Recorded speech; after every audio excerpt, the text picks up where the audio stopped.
Karen Kellaway. Welcome to the Career Story Vodcast. There exists a classic hero's journey, a sort of template fiction writers use that involves a hero who goes on an adventure, learns a lesson, wins a victory with that newfound knowledge, and returns home transformed. I'm interviewing people who I think have had extraordinary careers to learn about when they launched their career, what obstacles they faced, and lessons learned. Today, I'm thrilled to house my guest, Lijana Wallenda, founder of the Highwire Project. Welcome, Lijana. Thank you. Thanks for having me. Lijana and I first met at a writers' conference. We were both pitching our books, and I was just so captivated by her story that I asked her to be a guest on my vodcast and share her career journey.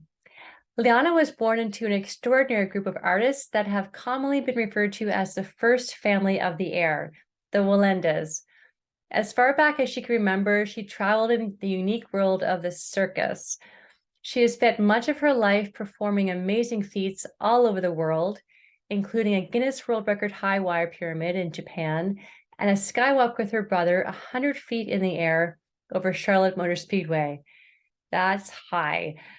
Lijana, tell us about how you began this amazing career journey.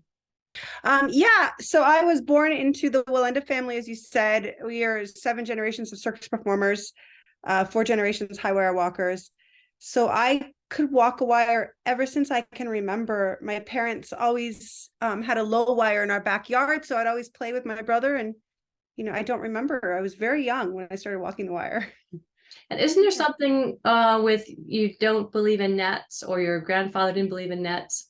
Yeah, we don't generally use nets. My great grandfather is quoted saying nets are just a bunch of holes tied together with string. Sounds crazy.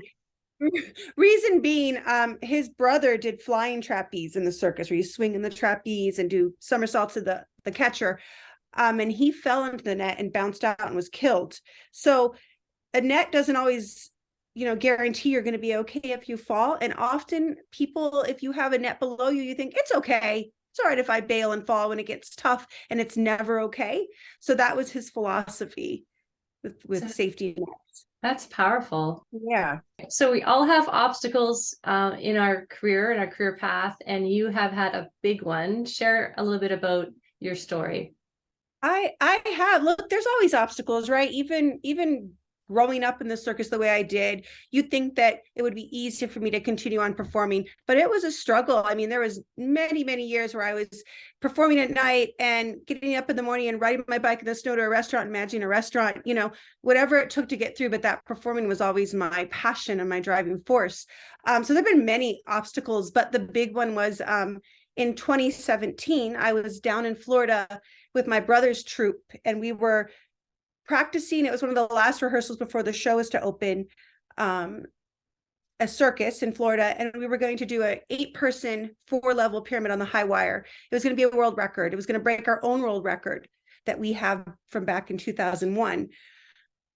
So we were building up the pyramid, walking out in the wire, and suddenly I got hit with this jolt like I'd never felt before. Long story short, I found myself falling to the ground. I fell 35 feet to the ground, and it's a miracle that we all survived and that I'm alive today.